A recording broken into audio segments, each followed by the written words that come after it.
Yemen governor అబ్రహా తన సైన్యంతో అల్లాహ్ గృహం కాబాన్ని ధ్వంసం చేయడానికి బయలుదేరాడు. ముందుకు పదండి, అక్కడ కనిపిస్తుంది కాబా. ఆ సైన్యంలో గజదళం ఏనుగుల సైన్యం ముఖ్యమైన భాగం. వాటిలో మహ్మూద్ అనే ఓ భారీ ఏనుగు అత్యంత ప్రసిద్ధి చెందినది. యా అల్లాహ్! ఎవరు వీరు? ఇంత భారీ ఏనుగుల సైన్యమా? అబ్రహా మక్కా సమీపానికి చేరేసరికి అక్కడి ప్రజలు భయంతో నగరం వదిలి వెళ్లిపోవటం మొదలుపెట్టారు.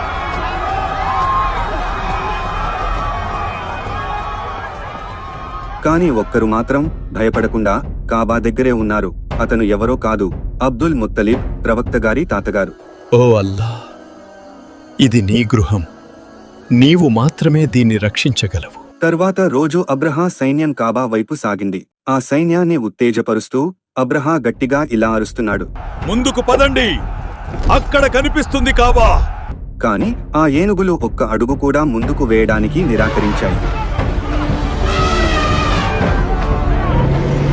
ఎవరికీ అర్థం కాలేదు ఈ ఏనుగులకు ఏమైంది అని. తర్వాత అతిపెద్ద ఏనుగు మహ్మూద్ ఆగ్రహంతో గర్జించింది. ఆ గర్జనతో సైనికుల్లో భయంతో గుబులు ఏర్పడింది. అందరూ యుద్ధభూమి విడిచి పరుగులు పెట్టారు. చివరికి వారు ఎంత ప్రయత్నించినా ఏనుగులు కదలలేదు. బదులుగా తమ సొంత సైనికులనే అడ్డుగా వచ్చిన వారిని తొక్కుకుంటూ వెళ్తుంది.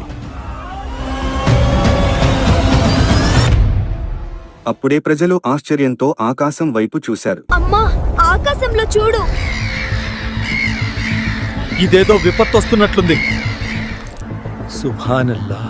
లక్షలాది పక్షులు ఆకాశాన్ని కప్పేశాయి. ఆ పక్షులు తమ ముక్కుల్లోనూ పంజాల్లోనూ చిన్న చిన్న రాళ్లు పట్టుకుని ఉన్నాయి. కొద్ది క్షణాల్లోనే అన్ని పక్షులు ఒకేసారి ఆ రాళ్లను అబ్రహా సైనికులపై పడేశాయి. ఆ రాళ్లు సాధారణ రాళ్లు కావు, అల్లాహ్ శక్తితో నిండినవి.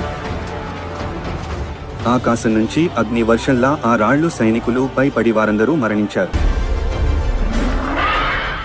అల్లాహ్ ఆజ్ఞతో ఒక చిన్న పక్షి అయిన అబాబీల్తో అబ్రహా యొక్క గర్వం, అహంకారం అన్నీ దూలైపోయాయి. వారందరూ నాశనం అయిపోయారు. ఈ ఘటన తర్వాత మక్కా ప్రజలు అల్లాహ్ యొక్క రక్షణను ప్రత్యక్షంగా చూశారు. ఇది కాబా గొప్పతనానికి, దైవరక్షణకు నిలువెత్తు ఉదాహరణగా నిలిచింది. మీరు ఈ వృత్తాంతాన్ని ఖురాన్లో సూరహ్ అల్-ఫీల్లో చూడవచ్చు. అలం తర కైఫ ఫఅల రబ్బుక బిఅస్హాబిల్ ఫీల్.